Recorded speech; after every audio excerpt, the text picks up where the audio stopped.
Hello everyone and welcome back to my channel. This is yeah, this is unit 3, that is place from class 12th marketing. So place chapter की detail video मैंने पहले ही upload की हुई है. Those who want to go into minute details of this chapter, they can go and watch that video. Otherwise, this is a one shot revision video one day before the exam, ताकि आपके concepts revise हो जाएं और उन बच्चों के लिए भी जिन्होंने अभी तक अपनी बुक कभी खोली नहीं है, तो इस वीडियो के through they will be able to cover up the topic also. So for both the category of students, those who have done in cover the entire syllabus and paper se ek din pehle they just want to brush up, that is a good video for them also. So let's start. Place का क्या मतलब है? Place का मतलब है place एक तो बहुत important element है marketing mix का, and it means product को available करना to the customers at right time and right place. Place को हम channel of distribution भी बोलते हैं, and ये वो route है through which the goods passes from producer to the final user. Place is also called as channel distribution intermediary. अच्छा देखो, सर्विसेज के केस में प्लेस का मतलब होता है delivery of services from service provider to the consumer. यहाँ पे हम टर्म जो यूज करते हैं, यहाँ प्रोड्यूसर नहीं होता है, यहाँ सर्विस प्रोवाइडर होता है सर्विसेज के केस में. अब Philip Kotler and William Stanton ये दोनों ने डेफिनेशन दी है. According to Philip Kotler, channel of distribution का मतलब है middle set of middleman, market intermediaries, जिनकी मदद से गुड्स जो हैं वो पास ऑन होते हैं. But according to William J Stanton, he has highlighted very important feature of distribution channel, that is ये वो रूट है जिससे ownership of goods pass from producer to consumer. Right. अब डिस्ट्रीब्यूशन जो है वो डायरेक्ट भी हो सकती है, डायरेक्ट डिस्ट्रीब्यूशन, इनडायरेक्ट. डायरेक्ट का मतलब है कोई मिडलमैन नहीं है, no middleman, no intermediaries. Indirect मतलब कि कुछ मिडलमैन है, जैसे wholesalers, retailers. Right. So channel में both physical movement and transfer of ownership of goods are involve. अच्छा, अब ये वाला टॉपिक बेटा बहुत इंपॉर्टेंट है, पेपर में कई बार आया हुआ है. Who are the participant of distribution system? तो देयर आर 4 पार्टिसिपेंट. मैन्युफैक्चरर, ये स्टार्टिंग पॉइंट है, and they produce the goods.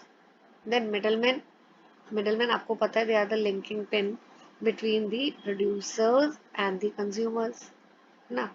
और एग्जांपल है ये मिडलमैन के wholesaler, retailer, agents. And these middleman they perform various functions such as this. या अभी हम डिटेल में पढ़ेंगे कि मिडलमैन कौन कौन से फंक्शंस परफॉर्म करते हैं. तो थर्ड पार्टिसिपेंट है फैसिलिटेटिंग एजेंसीज, जैसे insurance companies, warehouse, transport agencies, bank etcetera, जिनकी हेल्प से जो डिस्ट्रीब्यूशन प्रोसेस है स्मूथ हो जाता है.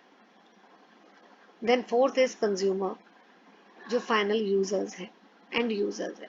तो who are the 4 participants of distribution system? एक बार रिकैप मैं करा देती हूँ. Manufacturers, second is your intermediaries, जिसे हम मिडलमैन भी बोलते हैं बेटा. थर्ड आपका हो गया फैसिलिटेटिंग एजेंसीज.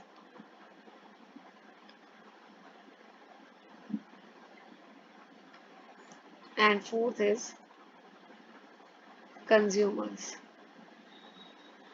ओके, अब इसके बाद आता है what are the various functions of channel of distributions. तो there are 3 categories. First is transactional, second आपका है ये वाला लॉजिस्टिकल,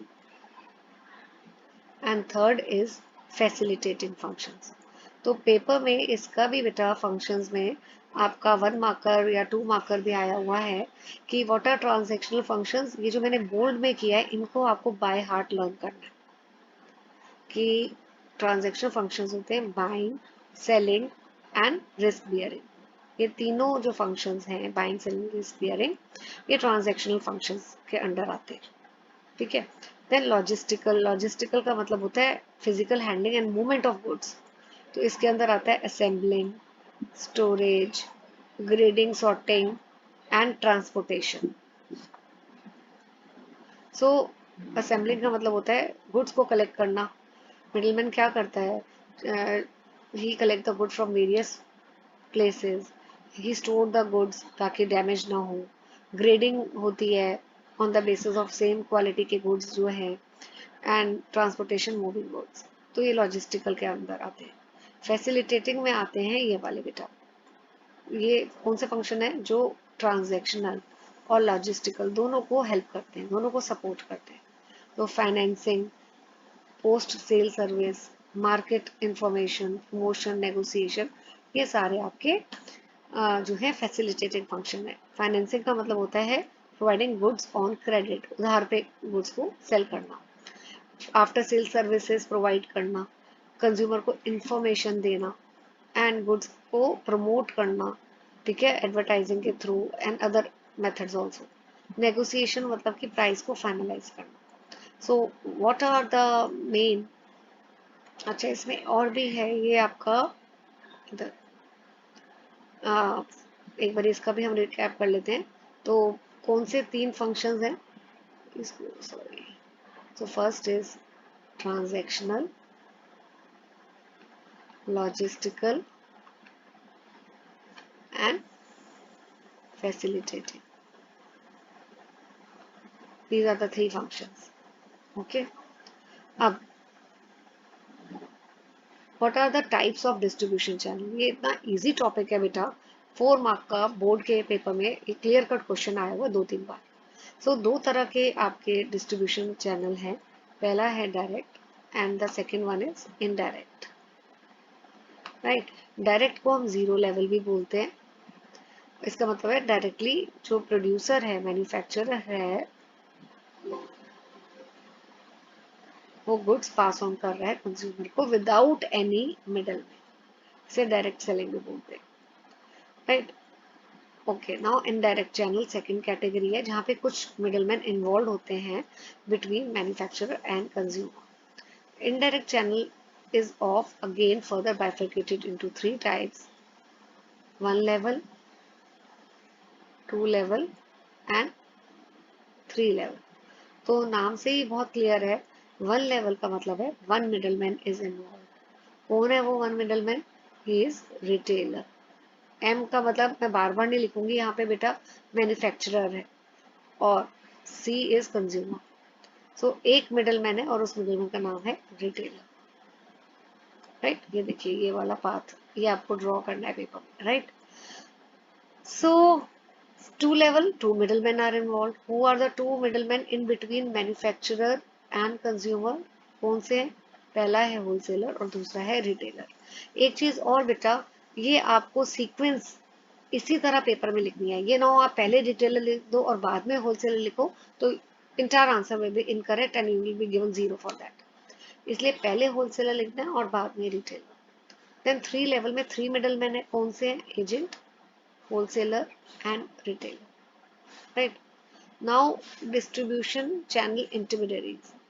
So, marketing intermediaries जिसको middlemen भी बोलते हैं, there are of 4 types. आप इसको ये बोल सकते हो, types of intermediaries.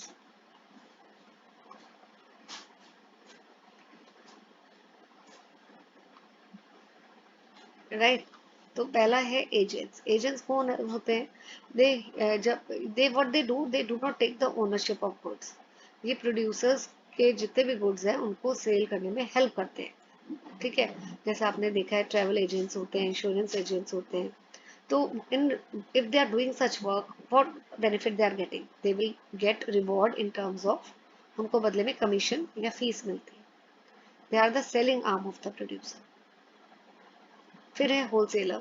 होलसेलर जो है, they get the ownership of the goods.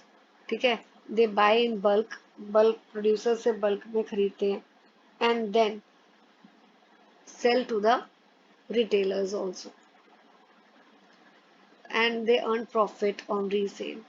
ठीक है, डिस्ट्रीब्यूटर्स कौन होते हैं? ये भी होलसेलर की तरह होते हैं, बट ये कॉम्प्लीमेंट्री प्रोडक्ट लाइंस में डील करते हैं। कॉम्प्लीमेंट्री मतलब होता है जो सेम हो आपकी। ठीक है, ये कंपीटिंग प्रोडक्ट्स में डील नहीं करते। कंपीटिंग कौन से होते हैं? जैसे पेप्सी एंड कोक। तो ये कॉम्पिटिंग है, ये दोनों नहीं रखेंगे, पेप्सी और कोक दोनों में डील नहीं करेंगे, या ये सिर्फ पेप्सी में डील करेंगे या फिर कोक में। दोनों एक साथ पेप्सी और कोक के प्रोडक्ट्स को नहीं सेल करते distributors, right. Then retailers, retailers कौन है? जो फाइनल कंज्यूमर्स को गुड्स सेल करते हैं, and they are very important because जो भी कंज्यूमर के ग्रीवियंस हैं, सजेशंस हैं, इंफॉर्मेशन है, वो सबसे पहले रिटेलर्स को पता लगती है एंड रिटेलर्स उसको पास ऑन करते हैं प्रोड्यूसर्स को। ठीक है, ये मिडलमैन बहुत ज़रूरी है क्योंकि ब्रिज करते हैं गैप को between producers and consumer. Now functions of intermediaries, next topic wholesaler and retailer. तो इसको मैं बहुत डिटेल में नहीं करूंगी, आप स्क्रीनशॉट इसका ले सकते हो बेटा। होलसेलर जो है वो प्रोड्यूसर और रिटेलर के बीच में लिंकिंग पिन है। देखो ये मैन्युफैक्चरर है, फिर होलसेलर है, सॉरी या फिर रिटेलर्स है, फिर कंज्यूमर है। तो होलसेलर किसके बीच में लिंकिंग पिन है? मैन्युफैक्चरर के और रिटेलर के। तो क्या फंक्शंस परफॉर्म करते हैं manufacturer, wholesaler? They buy and sell the goods in bulk, store करते हैं, ट्रांसपोर्ट करते हैं गुड्स को, ग्रेडिंग एंड पैकिंग करते हैं, फाइनेंस मतलब कि गुड्स को क्रेडिट में भी सेल करते हैं, रिटेलर्स को प्रोवाइड करते हैं क्रेडिट ताकि वो उधार में अगर लेके जा सकते हैं goods. Risk also is borne by them, they bear the risk and they also help in promoting the goods। अब रिटेलर्स के फंक्शंस आते हैं। अब वही वाला मैं दोबारा से चेन बना रही हूँ। तो रिटेलर किसके बीच के लिंकिंग पिन है? होलसेलर एंड कंज्यूमर के। क्या फंक्शंस हैं? They collect the goods from wholesaler. Time utility, time utility का मतलब होता है दे स्टोर द गुड्स, तब तक जब तक कंज्यूमर ना डिमांड करे उनको गुड्स को प्रॉपर स्टोर करते हैं सेफली, गुड्स को ट्रांसपोर्ट करते हैं और कंज्यूमर को फाइनेंस मतलब क्रेडिट पे, उधार पे भी गुड्स देते हैं। कस्टमर को एजुकेट करते हैं, एजुकेट का मतलब है उनको प्रोडक्ट की प्रॉपर नॉलेज अवेयरनेस देते हैं and they are the spokesperson of customer. Spokesperson का मतलब है कस्टमर की जितनी भी ग्रीवियंस हैं, सजेशंस हैं, वो रिटेलर किसको पास ऑन करता है? मैन्युफैक्चरर। ये these are the difference between the wholesaler and retailer. ये भी आपका 4 मार्कर बेटा पेपर में बोर्ड में आया हुआ है, इंपॉर्टेंट है। होलसेलर बल्क में खरीदता है, रिटेलर स्मॉल क्वांटिटी में। होलसेलर हैंडल फ्यू आइटम्स, ही handles retailer many items. Wholesaler first outlet है। फर्स्ट आउटलेट कैसे है बेटा? मैं ये फिर से ड्रॉ कर रही हूँ, वही चीज है, अलग अलग लैंग्वेज में लिखा है बस। फर्स्ट आउटलेट मतलब he is the first middle man in the distribution chain. And अगर हम 2 लेवल चैनल की बात करें तो ओके। एंड सेकेंड आउटलेट कौन है? रिटेलर। होलसेलर किसको सेल कर रहा है? रिटेलर को, यहाँ लिखा है। और रिटेलर किसको सेल कर रहा है? कंज्यूमर को। अब होलसेलर किससे खरीद रहा है? मैन्युफैक्चरर से। रिटेलर किससे खरीद रहा है? होलसेलर से। होलसेलर के लिए location is not important, right, location is not important, but retailer के केस में लोकेशन इज वेरी इंपॉर्टेंट। फिर होलसेल में होलसेलर विंडो डिस्प्ले की जरूरत है, लेकिन विंडो डिस्प्ले की बहुत रिक्वायरमेंट है रिटेलर में। Margin of profit is low in case of wholesaler, whereas there is high margin of profit in case of retailer. The wholesaler do not provide after sales services, whereas after sales services are provided by retailer. Now, what are the factors affecting channel of distribution? ये भी important है। इसमें आपके 4-5 factors हैं, तो किसी भी 2 factors के ऊपर भी आपसे अलग से भी क्वेश्चन पूछ सकते हैं पेपर में। फर्स्ट है प्रोडक्ट रिलेटेड। अब प्रोडक्ट रिलेटेड में आप देखोगे प्राइस ऑफ प्रोडक्ट। तो अगर लो प्राइस है, देखो इसको मैं क्लास में भी बेटा ऐसे कराती हूँ, बच्चों के लिए इजी हो जाता है। अगर लो प्राइस, यहाँ पे इसको ऐसे करो, नॉट लाइक दिस, मैं को दोबारा एक बार लिख लेती हूँ, तो बच्चों को ना अगर थोड़ा सा इस फॉर्म में कराओ तो it become easy for them to memorise. तो प्राइस है, प्राइस की बात करें, प्राइस अगर लो है या हाई है, अगर हाई है, एक्सपेंसिव है, तो शॉर्ट चैनल यूज होगा, और लो प्राइस है तो लॉन्ग चैनल। ऐसे ही गुड्स पेरिशेबल, पेरिशेबल का मतलब होता है फूड जिसको आप बहुत समय तक स्टोर नहीं कर सकते, खराब हो जाता है। तो अगर गुड्स आपको देखना है whether they are perishable or not. If they are perishable, तो शॉर्ट चैनल, आप लंबा चैनल नहीं लोगे, नहीं तो फूड खराब हो जाएगा। और नॉन पेरिशेबल है तो in that case long channel. Size and weight, तो आप देखते हो साइज एंड वेट में बल्की है या लाइट है। ठीक है, बल्की है या लाइट है। अगर बल्की है तो शॉर्ट चैनल, लाइट है तो heavy. Then product technical nature, अगर टेक्निकल है प्रोडक्ट तो जिसको मतलब प्रोडक्ट को प्रॉपर एक्सप्लेनेशन की जरूरत है तो short channel, otherwise long channel, right. Made to order, customise goods होते हैं जो कस्टमर की रिक्वायरमेंट के अकॉर्डिंगली बनते हैं तो उसमें short channel. After sale services, किसी प्रोडक्ट को रिक्वायरमेंट है आफ्टर सेल सर्विसेज की, इन that case short channel. Now second is consumer related factors, अगर आपके कस्टमर्स बहुत ज्यादा है तो ज्यादा मिडलमैन की जरूरत है, लॉन्ग चैनल। और अगर फ्यू कस्टमर्स हैं तो शॉर्ट चैनल। कस्टमर्स जो है अगर वो लोग, आपको देखना है लोकल है या पूरे ऑल ओवर एरिया में स्प्रेड है। अगर लोकल कस्टमर्स हैं, ठीक है, तो शॉर्ट चैनल। वेयर एज अगर customers are wide spread, all over India में स्प्रेड है सपोज, तो आपको लॉन्ग चैनल की जरूरत है। इस केस में शॉर्ट की है। ऑर्डर, लार्ज ऑर्डर्स मिलते हैं आपको तो लार्ज ऑर्डर में शॉर्ट चैनल, और स्मॉल ऑर्डर्स में होगा long channel. Then purpose of purchase, अगर आप इंडस्ट्रियल यूज के लिए गुड्स खरीद रहे हो तो शॉर्ट चैनल, डायरेक्ट मतलब शॉर्ट। और अगर आप फाइनल अपने कंजम्पशन के लिए खरीद रहे हो तो it may be through long channel. इसको मिडल मैन जहाँ आ जाता है लॉन्ग, और ये वाला शॉर्ट। ठीक है, नीड फॉर क्रेडिट, अगर कस्टमर्स को क्रेडिट की ज़रूरत है तो wholesaler retailers middleman services can be hired. Now middleman related factor, see services offered, अगर आप middleman choose middleman based on their ability to promote and sell the product, तो middleman choose करते हुए ध्यान रखना चाहिए क्या वो आपकी गुड्स को प्रमोट कर सकते हैं या नहीं, उनमें कितना सेल्स पोटेंशियल है, क्या आपके सेल्स को वो इंक्रीज करने में हेल्प कर सकते हैं। कोऑपरेशन विद पॉलिसीज, फिर आपको वही मिडलमैन को प्रेफर करना चाहिए जो प्रोड्यूसर्स की पॉलिसीज को इम्प्लीमेंट करे, जो प्रोड्यूसर जैसे इंस्ट्रक्शन दे रहा है उसको फॉलो करे। And you have to also consider cost of channel of distribution, कि मिडलमैन हायर करने से कॉस्ट बढ़ेगी या नहीं बढ़ेगी, तो अब बहुत ज़्यादा बर्डन ना हो, कॉस्ट बहुत ज़्यादा ना इंक्रीज हो, इसको भी ध्यान में रखना चाहिए। And producer related factors, production level, अगर लार्ज प्रोड्यूसर जो है या कंपनी रिलेटेड भी बोलते हैं, they can have their own channels, लेकिन अगर जो स्मॉल प्रोड्यूसर हैं तो they have to depend on the middleman, तो लॉन्ग चैनल। अब फाइनेंशियल स्ट्रॉन्ग कंपनीज हैं तो वो मिडलमैन को नहीं रखती हैं, दे कैन अवॉइड, रखती नहीं है मतलब, बट दे कैन अवॉइड, तो they can have short channel. वो जो वीक फर्म होती है फाइनेंशियली तो they take the services of middleman, तो लॉन्ग चैनल। मैनेजरियल एक्सपीरियंस, अगर प्रोड्यूसर बहुत एक्सपीरियंस नहीं है तो उस केस में मिडलमैन रखेगा, अदरवाइज नॉट।